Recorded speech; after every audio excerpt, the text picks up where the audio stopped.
pena.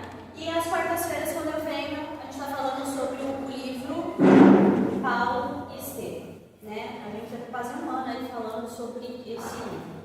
Então, se pede por que fazer um estudo de um livro? Porque ler, nós lemos. Mas prestar atenção nos detalhes, será que a gente presta atenção? Aí você fala, mas eu li. Será que leu, viu e compreendeu? O objetivo do estudo é colocar uma lupa onde a gente passa despercebido. Então, antes de começar a falar do estudo, eu gostaria de convidar vocês a acompanhar no Instagram e no Facebook. Agora nós temos no Facebook. Quem está descobrindo não? Eu faço parte do grupo Borboleta Azul. Eu sou uma das madrinhas do projeto. A Aline Lopes, que é a palestrante que vem aqui também, é a idealizadora desse projeto. Lá, esse projeto iniciou praticamente virtualmente, né? Era só no Instagram. E esse ano nós começamos o projeto Minha Melhor Encarnação. Esse projeto tem a duração de 9 meses, não é aberto ao público, é para quem realmente está interessado em fazer o seu processo de autoconhecimento, de autotransformação. É feita inscrição e aí a gente tem números limitados de vagas, tá? E aí durante 9 meses, que é uma gestação, né? Temos um encontro por um domingo por mês para falar sobre esse processo de reforma íntima. E nós temos o conteúdo, nós temos práticas e nós temos tarefa para casa. Porque tudo que a gente faz na vida, para fixar, nós temos que trazer para o nosso cotidiano. Então, o projeto Minha Melhor Encarnação é isso. Para impulsionar as mudanças que às vezes a gente empurra com a barriga e não faz. Eu sei que eu tenho que fazer a reforma íntima, mas como é que eu faço? Então, esse projeto visa empurrar, para depois a gente começar a andar com as próprias pernas, tá bom? Então, o Grupo Borboleta Azul, quem quiser, só seguir lá, tanto no Instagram quanto no Facebook. E sem mais delongas, vamos para o nosso estudo. Gente, toda vez que eu vou fazer o estudo, colocar no papel, no slide, eu fico me perguntando o que eu vou falar, que ponto eu tenho que contar, porque senão, se vocês pegarem meu livro, está quase todo rabiscado, porque quem faz, digamos assim, apontamento de pontos importantes, a gente sai grifando, pega post-it e vai marcando. Sem mentira, gente. Esse aqui é o livro do estudo. Ali tem a foto da primeira versão, que é a versão original, e a versão atualizada da Fé. Olha como é que está o meu livro. Sem mentira. Está colorido. Quando estava falando de Abigail, de Gesiel, de Estevão, né? Cada um tinha sua fala com uma cor de caneta. Porque eu só aprendo assim, gente. Eu preciso enxergar bem enxergadinho para poder fixar as coisas. E aí nós estamos falando desse estudo maravilhoso, Paulo e Estevão. Vocês viram a brochura do livro. Aí vocês vão falar, eu não estou acompanhando. Quem já está acompanhando o estudo, gente? Quem é a primeira vez? Quem não levantou a mão, ainda bem que é a primeira vez que desse estudo. A gente está falando de uma história de 3 personagens. Nós estamos falando de Paulo, que era Saulo, e de Estevão, que era Gesiel. Estevão foi o primeiro mártir do cristianismo após a crucificação de Jesus. E quem foi o perseguidor? Paulo, enquanto Saulo. E qual é a história inicial? Esse livro é dividido em 2 partes. Hoje a gente vai encerrar a primeira parte do livro com o capítulo 10, que é o que a gente vai falar um pouquinho hoje, né? E aí, qual é o trajeto? O pai tem 2 filhos, que é Abigail e Gesiel. E o pai, revoltado com a época, naquele momento que ele estava vivendo, teve suas terras retiradas pelo oficial romano responsável daquela região que eles moravam, e ele decide tocar fogo, né? Já que eu não vou ter mais a minha terra, ele também não vai ter, porque ele teve a terra tomada. E aí, nesse ímpeto, né, de fazer justiça com as suas próprias mãos, ele e a família é preso. Ele acaba morrendo nesse julgamento e o filho é mandado para as galeras. Quem era o filho?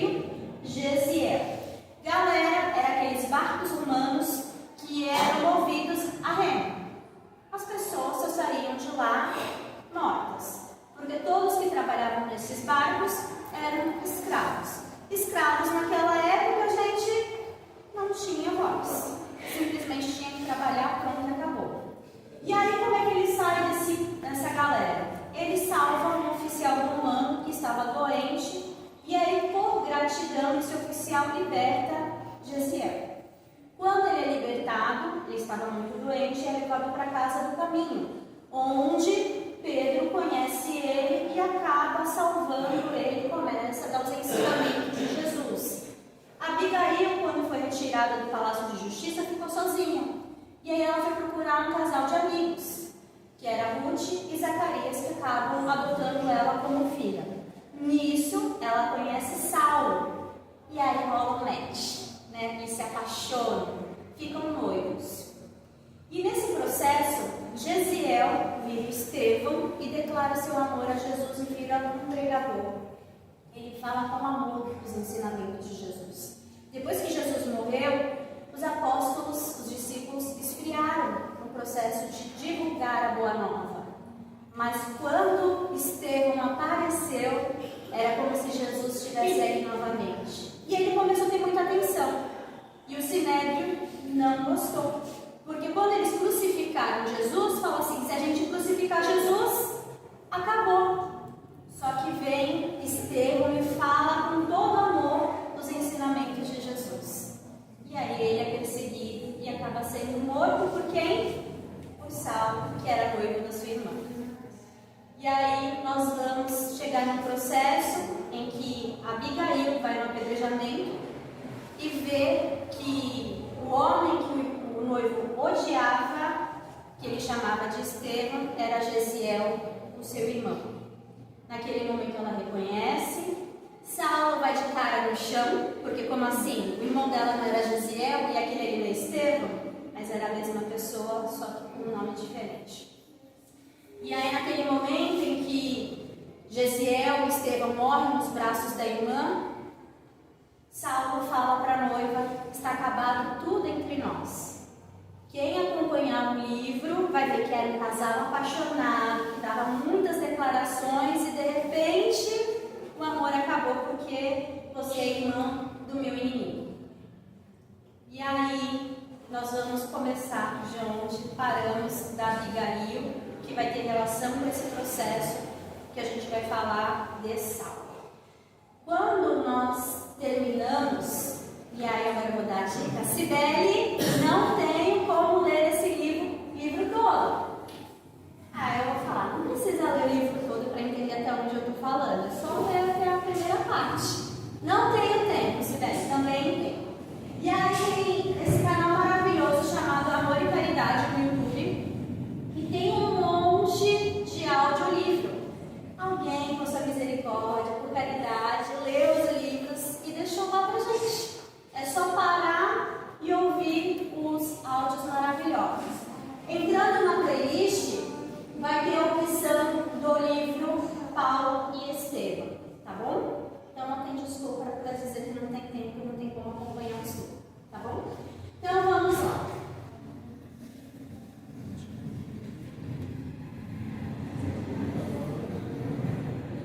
Aqui nós estamos falando do capítulo 9, Abigail cristã.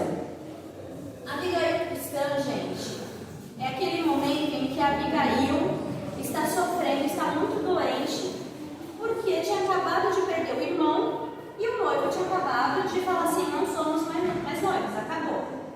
E aí nesse processo, Saulo tinha conquistado uma cadeira no Sinédrio. Ele ia virar o doutor da lei, né? Oficialmente agora, ele ia ter uma posição muito forte. E o professor que era de Saulo, que era Gamaliel, se aposentou, por isso que ele entrou no lugar do professor. E de repente, Saulo se vê sozinho, sem as pessoas que seguravam ele. Sabe a pessoa que é freio? Aquela pessoa que te impede de fazer besteira? E quando você está para estourar, ela fala assim, calma. Gamaliel e Abigail eram esse freio para Saulo. E de repente Saulo mandou a noiva embora e Gamaliel não estava mais morando perto dele. O que Saulo fez nesse momento de loucura? Porque ele estava perdido. Ele odiava Jesus, ele chamava Jesus do carpinteiro de Nazaré. E ele falava assim: tudo que está acontecendo na minha vida é por causa do carpinteiro de Nazaré. Perdi minha noiva, matei o irmão da minha noiva por causa do carpinteiro de Nazaré. Será que é assim, gente, que funciona? Ou eu que decido fazer as coisas? Qual é o nosso grau de maturidade para assumir as nossas responsabilidades diante das nossas ações? Engraçado, né? A gente passa a ler, será que a gente percebe esse detalhe? Então percebemos em Saulo que ele gostava de culpar os outros pelas ações que ele tomava. Alguém se identifica aí? Ah, eu não. O problema é sempre o outro, né? E aí, depois desse processo em que ele estava sem a noiva e sem o professor, ele decide declarar realmente o seu ódio aos homens da casa do caminho. E aí começam as perseguições mais fortemente. Depois de quase 8 meses, ele decide ir atrás de Abigail, pensando assim: ela é o amor da minha vida, ela vai entender que eu sou um homem na minha posição, não poderia permitir que isso acontecesse na minha vida, mas ela vai entender a minha posição e vai me perdoar. Só que a Abigail já estava morrendo. A Abigail provavelmente deve ter tido tuberculose, ela tossia e vomitava sangue. Então, quando ele chegou lá para tentar amenizar a situação, já não tinha mais tempo. Só que nesse processo, desse tempo que a Abigail ficou esperando o noivo aparecer na vida dela, entrou um homem chamado Ananias. Ananias era discípulo de Jesus e apresentou os ensinamentos do Messias que o irmão tanto falou no momento de morte. E ela sentiu conforto nos ensinamentos de Jesus. E por que eu estou colocando esse trecho aqui do capítulo 9? Porque ela fala assim que Jesus chamou ela para a vida, para a família espiritual dele. Imagina, Saulo, que tinha declarado ódio a Jesus, carpinteiro de Nazaré, ouvindo da amada dele que Jesus tinha chamado ela para a família espiritual dele. O homem já estava com raiva, com mais raiva ficou. Mas porque ela estava ali no leito doente, ele falou assim: não vou brigar agora, vou deixar essa briga para depois. Mas esse carpinteiro não vai se envolver no meu relacionamento. E aí, eu só vou falar um trechinho que a Abigail fala para Saulo, para a gente entender a profundidade e a humildade que a Abigail tinha. E aí a gente percebe o quanto nós somos endurecidos quando ouvimos palavras amorosas e nos revoltamos por ouvir essas palavras amorosas. Ela fala assim para ele: francamente, querido, eu também desejaria reviver, ser tua, enriquecer teus sonhos de juventude, inventar estrelas para o céu da tua existência. Tudo isso constitui meu ideal de mulher. Se pudesse, buscaria os teus parentes com amor. Haveria de conquistá-los para o meu coração ao preço de um grande afeto, mas pressinto que os planos de Deus são diferentes no que concerne aos nossos destinos. Jesus chamou-me para a sua família espiritual. Jesus não foi um mestre vulgar de sortilégios, foi o Messias, dispensador de consolação e vida. Sua influência renovou-me as forças, saturou-me de bom ânimo e verdadeira compreensão dos desígnios supremos.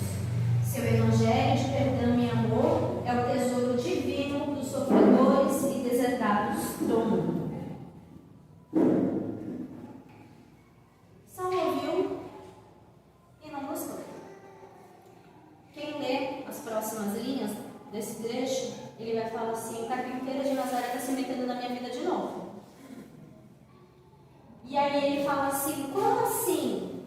Ele está falando dos sofredores e deserdados do mundo. E os outros que não estão dentro desse padrão? Gente, quem não sofre? Alguém aí nessa vida não sofreu?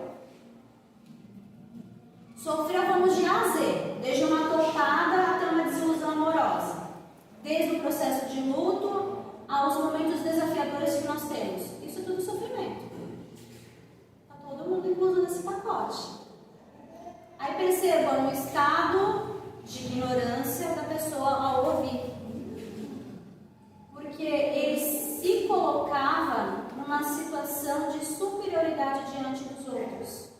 porque ele era um tutor da lei, ele conhecia as leis, ele tinha um poder aquisitivo muito alto para ela. Ele era rico, gente. Como assim? Sofredor, eu não sou pobre. Ele associou sofredor às pessoas pobres, às pessoas doentes, provavelmente com lepra, cego. Só que doença não é só física. Doença é física, mental, espiritual e emocional. Isso é tudo sofredor. Só que ele não tinha esse entendimento. E nas próximas linhas, a Abigail, com a sua doçura, com a sua amorosidade, ela vai falar sobre isso. Lembra, gente? Vale muito a pena. E aí nós vamos para o capítulo que interessa. Durante todos os capítulos, gente, eu sempre fiz resumo do resumo do resumo do resumo. Se vocês perceberem, nós vamos começar na página 169. Eu estou parando o resumo na página 182. Então percebam que tem muita coisa que eu só vou dar só uma passada. Então tem um PDF disponível na internet de graça. Tem um audiolivro para vocês ouvirem, para entender todos os detalhes que eu estou falando. Mais uma vez, estou resumindo do resumo, tá? Então só vou colocar alguns pontos aqui importantes. No capítulo 10, a gente começa assim: a Abigail já tinha morrido, tá? E aí Saulo fica revoltado com a dor da pedra. E aí ele vai questionar Zacarias porque a Abigail estava falando tanto de Jesus.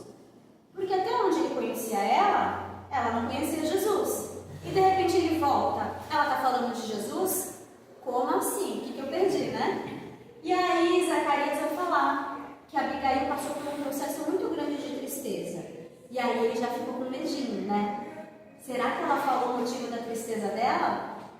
E ela tinha falado para ele que ninguém saberia o que tinha acontecido entre ela, ele e o irmão. Ninguém saberia que ele condenou o irmão dela à morte. O irmão que ela estava procurando há tanto tempo era o homem que o noivo tinha condenado ao apedrejamento. Ela não contou para ninguém. Ela também não contou para ninguém o motivo do término do noivado. Ela ficou guardando aquele sofrimento da perda do irmão, do término do noivado, sozinha. Pergunta: quem aguenta? Eu não sei vocês, eu falaria não, gente. Eu chegaria e falaria: aquele filho da mãe me abandonou. E aí eu faria um diálogo, mas eu ainda não estou no livro da Abigail. E ela calou, sofreu sozinha. E aí, quando ele ouviu que a Abigail estava num processo de tristeza, ele questiona: ela falou alguma coisa? Não, mas sabemos que ela tinha algo a esconder. Ela andava pelo bosque que vocês andavam, triste, tentando se consolar entre os perseguidos. Eles tinham esse hábito de caminhar junto entre as árvores. E aí ele fala assim: mas eu quero entender o porquê ela está falando de Jesus. Aí ele fala: um homem muito simples, pobre, andarilho, chamado Ananias, começou a falar sobre os ensinamentos do Nazareno. E trouxe um consolo muito forte para Abigail. E toda vez que ela ouvia ele, ela se enchia de bom ânimo, renovou as esperanças. E aí ela decidiu estudar os escritos dele. E aí ela mudou de repente. Ela ficou mais serena. A tristeza dela já não era mais aquela tristeza, ela já estava mais conformada, ela estava resignada. E aí Saulo fica revoltado: como você permitiu isso? Você faz parte do Sinédrio. E aí Zacarias olha para ele e ele fala assim: qual pai deixaria o filho sofrer vendo um remédio à sua frente? Como é que eu vou deixar a minha filha sofrendo sendo que ela está recebendo consolação ali? Ela estava moribunda e a única coisa que fazia bem a ela era ouvir aquele homem chamado Ananias. E aí ele fala: mandei te chamar várias vezes, mas você nunca veio ao nosso encontro. Ele engoliu seco, né, gente? Porque foi pedido ajuda para ele. E ele não veio, então não podia falar mais nada, né? Só que com a perda, gente, Saulo ficou com raiva. E ele queria transferir a raiva dele para alguma coisa. Então, já que Jesus já estava morto, ele não podia crucificar Jesus de novo, ele decidiu ir atrás de quem? De Ananias. E aí ele vai até o Sinédrio e fala: nós precisamos buscar os homens da casa do caminho. Em específico, esse Ananias. Eu quero saber onde ele está. E eu quero que ele tenha a pena de morte. Ele vai até o Sinédrio, faz a reunião e ele tem a carta em que é concedido isso. Saulo tinha sangue nos olhos, gente? Era pacífico? Alguém se identifica aí nos seus momentos de raiva? Não, né, gente? Ninguém tem assim. Não tem ninguém aqui, né? Assim. Não. E aí, gente, depois que ele vai até o Sinédrio, ele lembra com amor da Abigail. Ele lembra de todo o processo que passou. E mesmo assim ele decide ir atrás de Ananias. E Ananias está em Damasco. Como é que ele descobriu isso? Mandou torturar um homem que conhecia Ananias para retirar a informação. E só para vocês terem uma ideia, ele mandou fazer o suplício.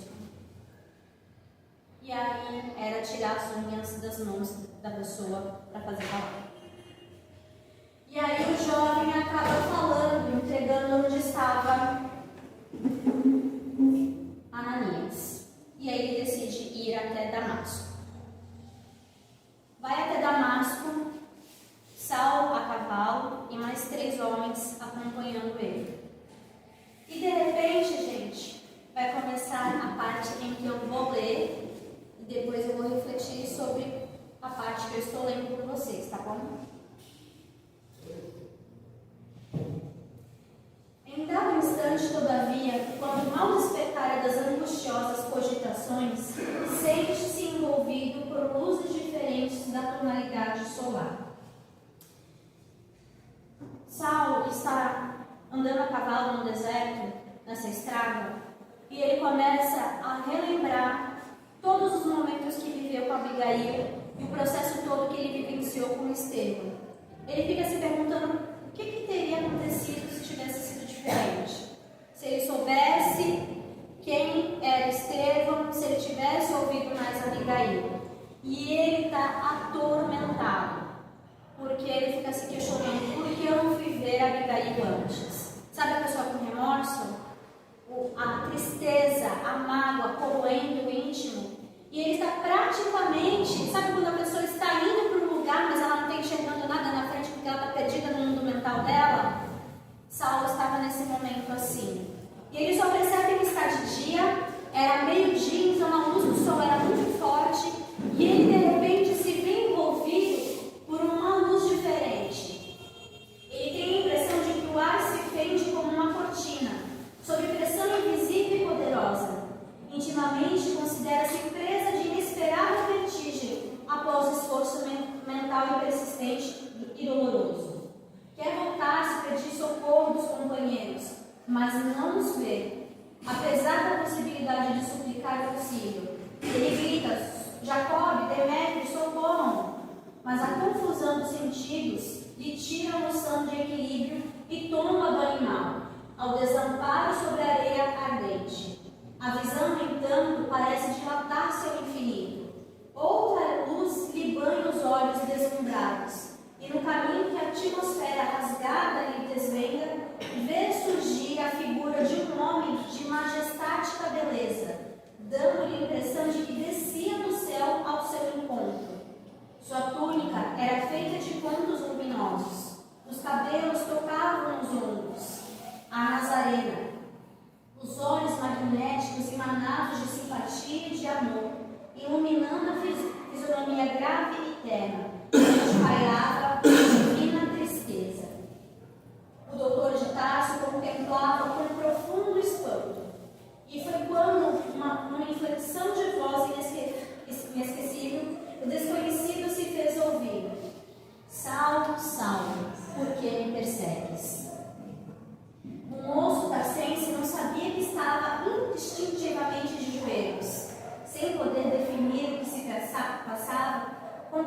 coração numa atitude desesperada e incoercível. Incoercível sentimento de veneração apossou-se inteiramente dele. Que significava aquilo? De quem o vulto divino que entrevia no painel do firmamento aberto e cuja presença lhe inundava o coração, de emoções desconhecidas.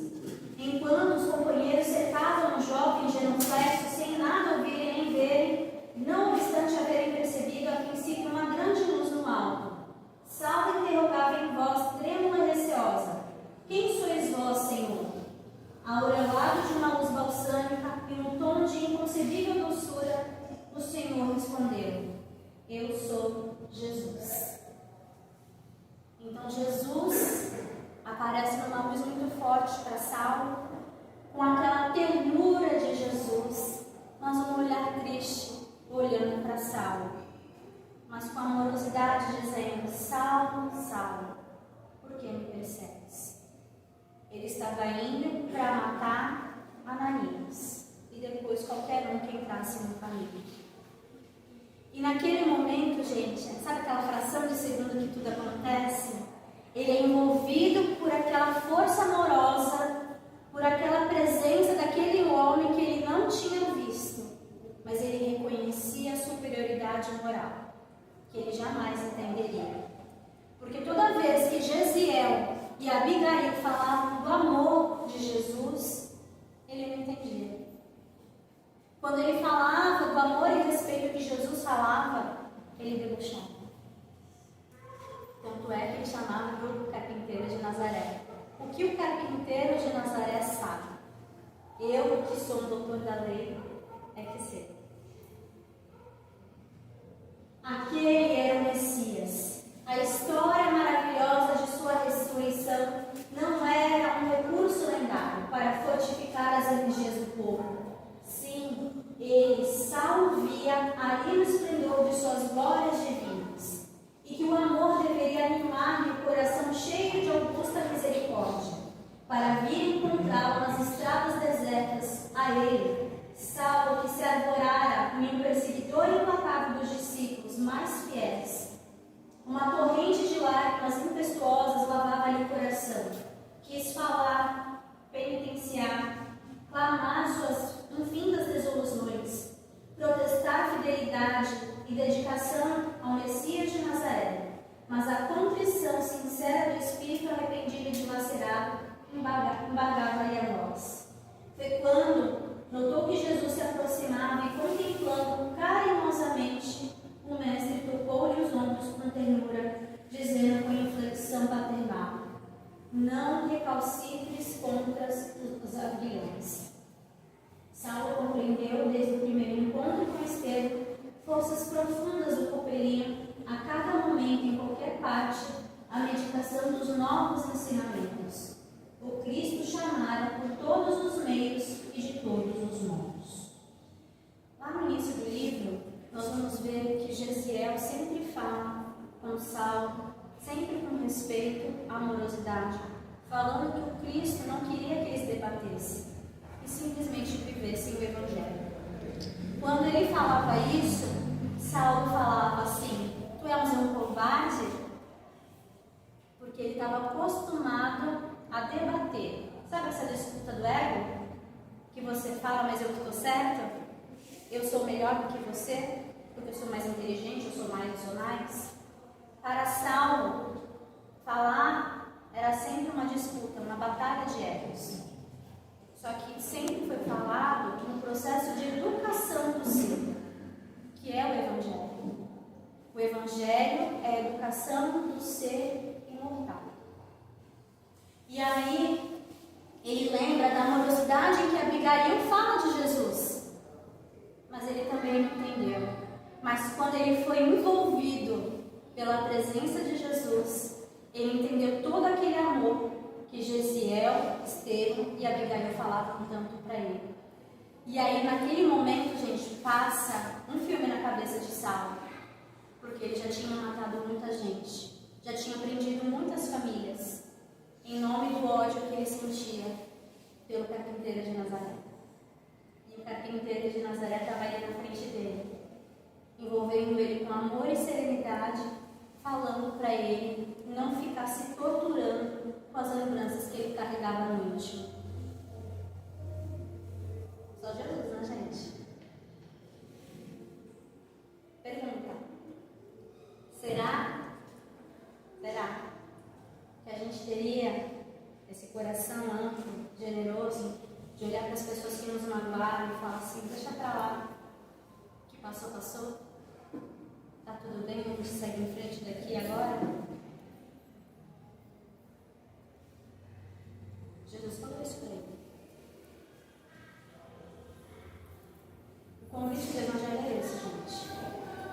E Jesus não poderia fazer diferente, porque Jesus veio falar de amor.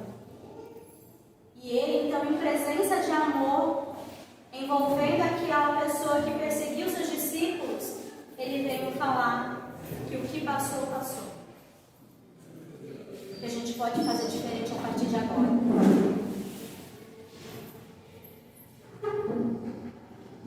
Esse tipo de atitude era inconcebível para Saulo até aquele momento. Porque para ele, justiça era justiça. Justiça era pela força. Ele não entendeu que justiça também é amor. E Jesus estava mostrando para ele naquele instante que o amor está acima de tudo e de todos. O moço de Tarso soluçava ante a expressão doce e persuasiva do Messias Nazareno. Considerava o tempo perdido em caminhos escabrosos e ingratos. Doravante necessitava reformar o patrimônio dos pensamentos mais íntimos. A visão de Jesus ressuscitado aos seus olhos mortais renovava integralmente as concepções religiosas. Então, tudo que ele aprendeu naquele momento, ele estava colocando em questionamento. Pausa para reflexão. Em que momento da nossa vida nós passamos a questionar aquilo que a gente já viveu, aquilo que a gente aprendeu? Será que foi no momento de dor? Será que foi no momento de alegria? A maioria das vezes é sempre na dor, né, gente? É tomando os tapas da vida, tomando os tombos, que a gente vai parar para refletir sobre como a gente anda se comportando, como a gente anda vivendo. Sim ou não? Sim.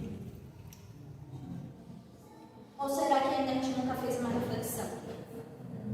Eu nunca parei para pensar no sentido da vida ou aquilo que eu aprendi. Tá tudo bem, faz parte. Se não chegou nesse momento, vai chegar, gente. Porque a gente não está aqui para passar despercebido. Nós não estamos aqui a passeio. Algo, se estamos encarnados nesse planeta, somos seres que precisamos de tratamento. Somos seres que precisamos de aprendizado. E o processo de aprendizado e o processo de cura, gente, é desconfortável. Jesus trouxe esse desconforto para Saulo, porque ele era cheio de convicções e de repente as convicções dele caíram todas por terra. Ele, Saulo, era a ovelha perdida nos revaladouros das teorias escaldantes e destruidoras.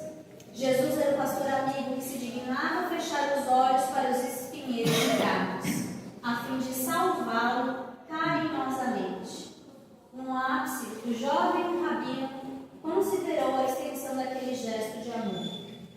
Ali mesmo, sob o olhar assombrado dos companheiros e ao calor escaldante do meio-dia, a sua primeira profissão de fé: Senhor, o que quereis que eu faça? Foi aí que Jesus, contemplando mais amorosamente, esclareceu generosamente: levanta-te, Saulo, entra na cidade, e lá te será dito o que te convém a fazer. A gente já parou para fazer essa pergunta? Senhor, o que queres que eu faça? Eis-me aqui, Senhor, para te servir. Será que a gente tem essa coragem? Senhor, o que queres que eu faça? Numa das passagens, Jesus fala assim: vem e segue. Um homem chega perto de Jesus e ele tinha perdido algum parente, estava no processo de enterro ali. Ele falou assim: eu preciso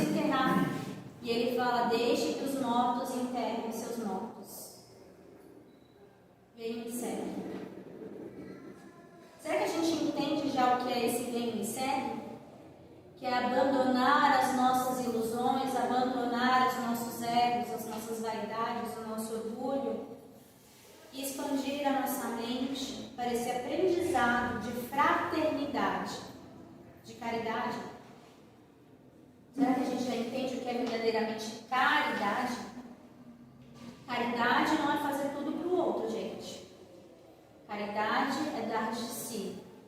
Às vezes é entregar um copo com água para a pessoa e você envolver esse copo com água com a sua presença de amor e entregar para a pessoa o que você tem de si.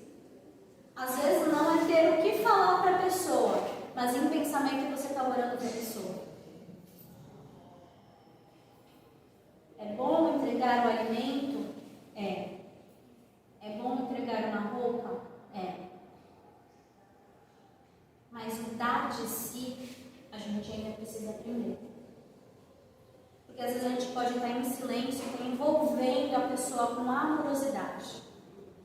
Jesus chegou na frente de Saulo, Saulo, Saulo, porque me persegues? E Saulo ficou ajoelhado diante da grandiosidade de Jesus. Porque a presença de amor que Jesus era, envolveu ele de tal maneira que ele sentiu, fez um download do que era a presença de Jesus naquele instante. Tamanha era a força daquela presença. Quando a gente fala de seguir a Jesus, de falar, eu sou cristão, a gente ainda não entendeu a amplitude que é isso. Eu estou falando aqui para ser melhor do que ninguém e não para ser carola, não é isso. Porque ser cristão é permitir amar a Deus sobre todas as coisas e ao próximo como a si mesmo. Para eu poder ser cristão, eu tenho que me amar e me respeitar.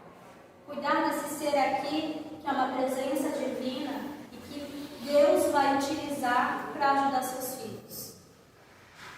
Como eu vou ajudar meus irmãos se eu estou fazendo o meu processo comigo mesma?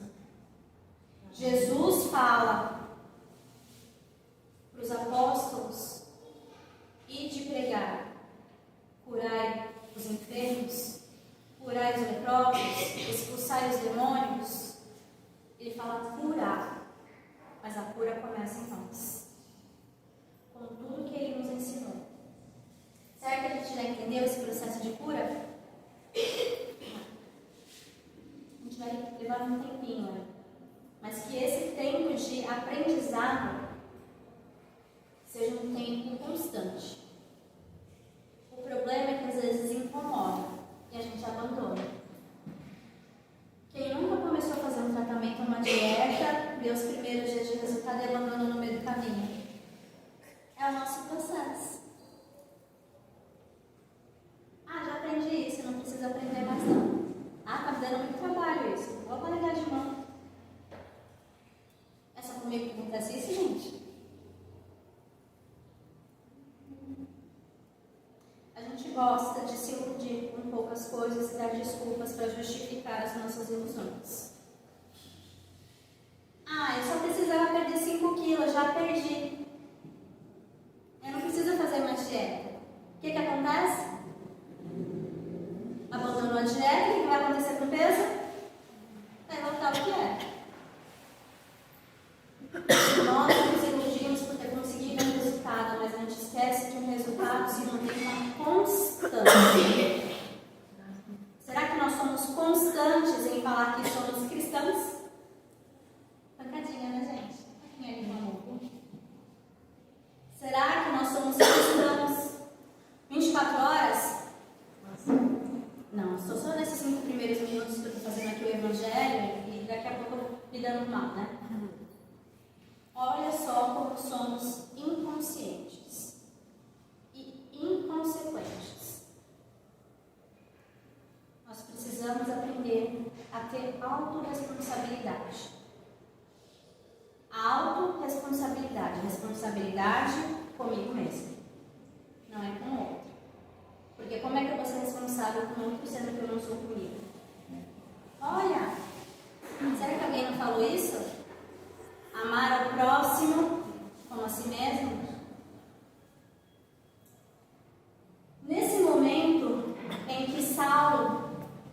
sendo envolvido por aquela luz de Jesus, e ele está conversando com Jesus, os 3 homens que estão ali com ele não estão entendendo nada, porque está vendo Saulo conversando com nada.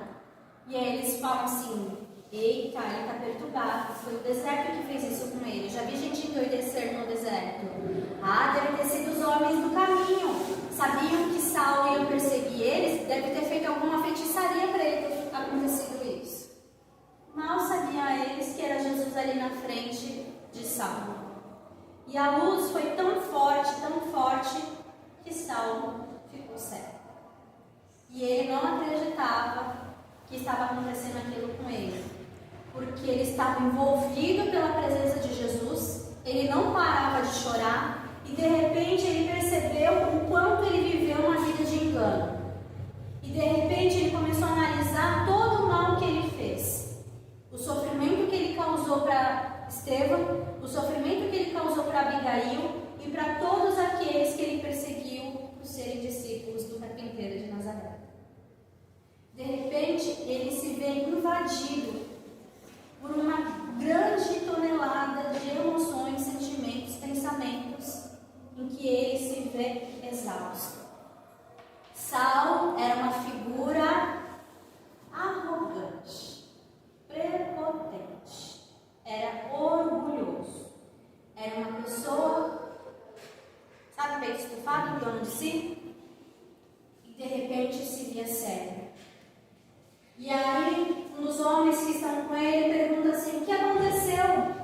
Estamos aflitos por vossa causa. Estais doente, Senhor? Providenciaremos o que julgares necessário. Saulo fez um gesto triste e apresentou: estou cego. Mas que foi? Perguntou o outro inquieto. Eu vi Jesus Nazareno.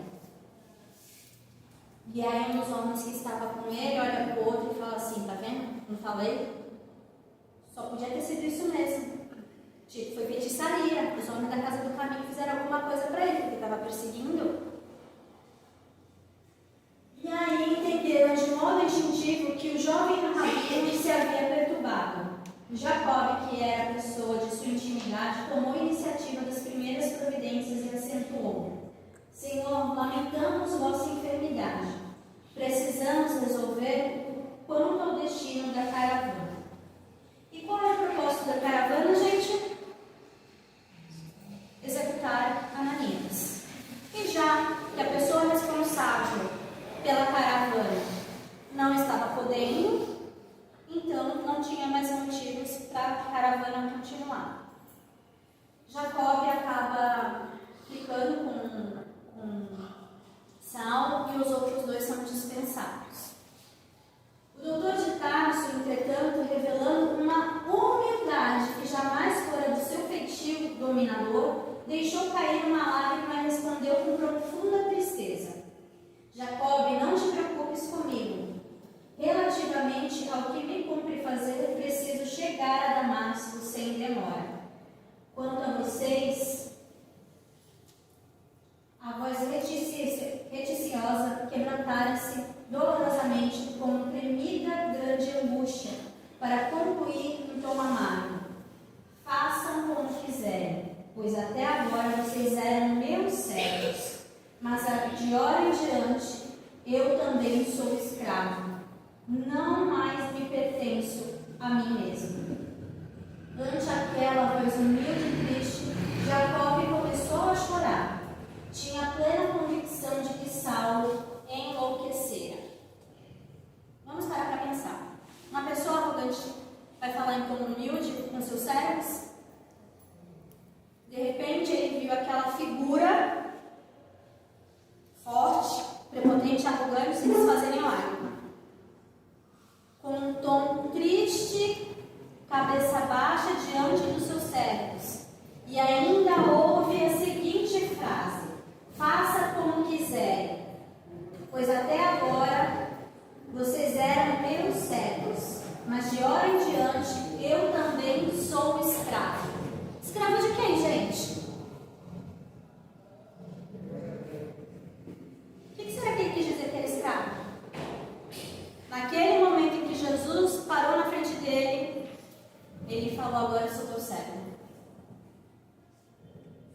E aí nós vamos ver o velho homem morrer para iniciar o nascimento de um novo homem.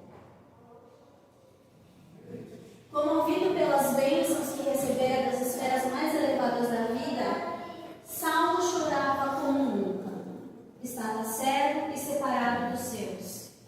Dolorosas angústias represavam o coração opresso, mas a visão do Cristo redivivo, sua palavra inesquecível, sua expressão de amor lhe estavam presentes na alma transformada.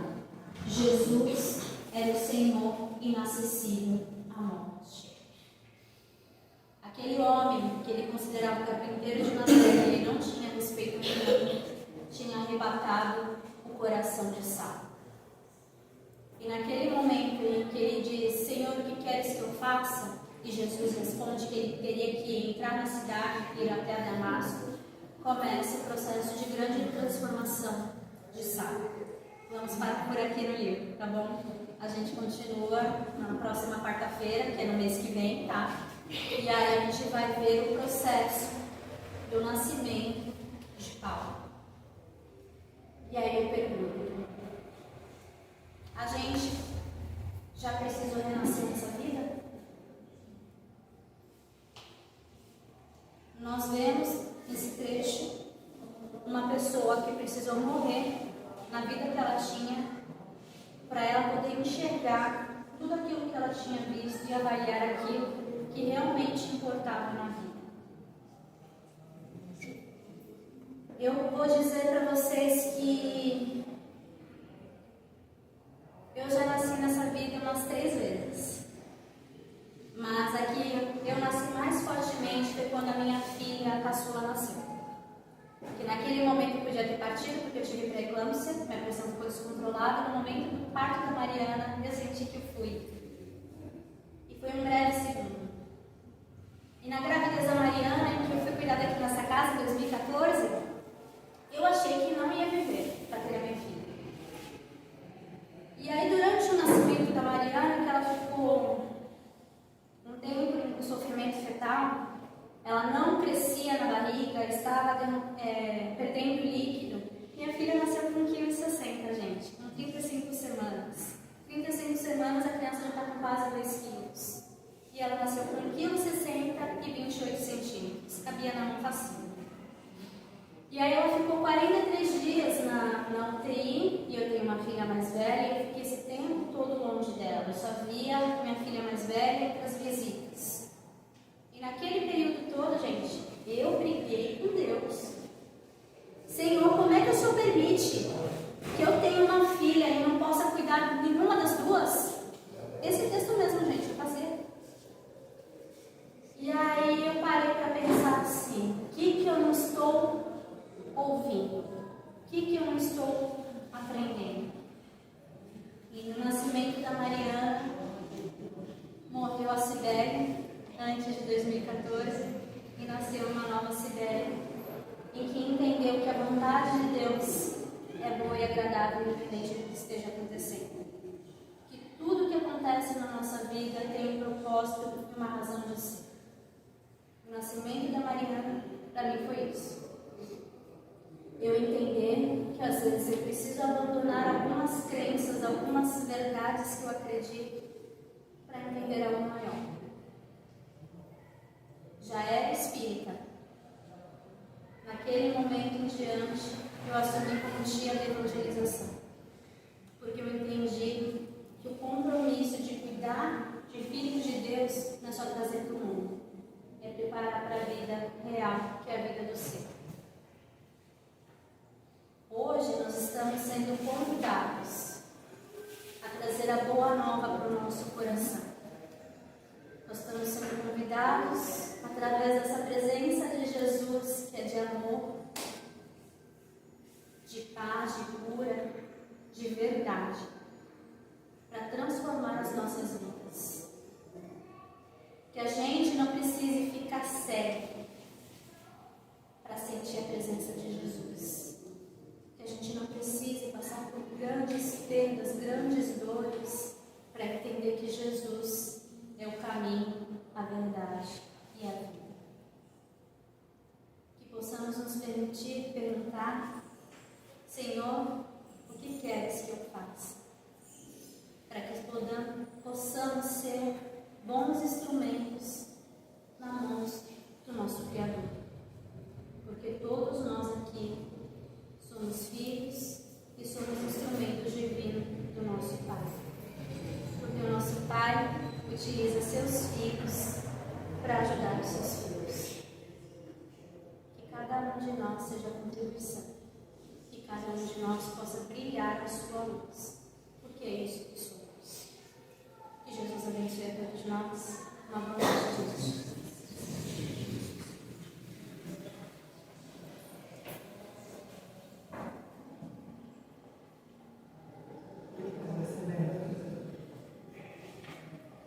Boa noite, pessoal. Antes da prece, tem 2 recadinhos.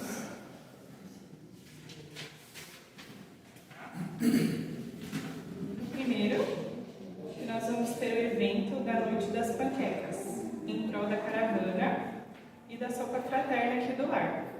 Ele será no dia 19/10, das 19 às 21. Os convites estão lá na secretaria. Custam R$25. Contamos com a colaboração de todos vocês para que a gente possa continuar realizando essa tarefa em prol de distribuir não só o alimento, mas também um pouquinho do amor que tem nos nossos corações. O segundo... O segundo é a contribuição para o RAI. Também podem passar lá na secretaria para fazer essa contribuição fraterna para o RAI que fica aqui cuidando dos nossos veículos lá fora.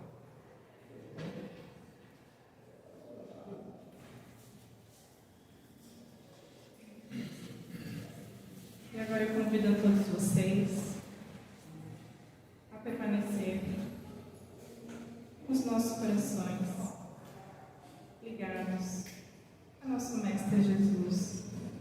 Depois de todos esses ensinamentos, que nós possamos abrir os nossos corações à intuição da espiritualidade amiga. Que assim como Saulo, nós possamos ajoelhar em frente a Jesus, abrindo mão do nosso orgulho, das nossas mazelas e permitindo que o amor de Jesus transborde em nossos corações, permitindo que toda essa luz, que por muitas vezes é ofuscada pelas nossas falhas, pelas nossas incompreensões, pelo nosso egoísmo, possa emanar de nossos corações, através do amor, do reconhecimento, dos ensinamentos do nosso Mestre Jesus. Que a espiritualidade nos ampare, nos auxilie, levando junto conosco todas essas vibrações positivas ao nosso lar, às pessoas que nos cercam. Que possamos ser a imagem que reflete a luz de Jesus nos nossos corações, nos nossos pensamentos e nas nossas atitudes. Que assim seja.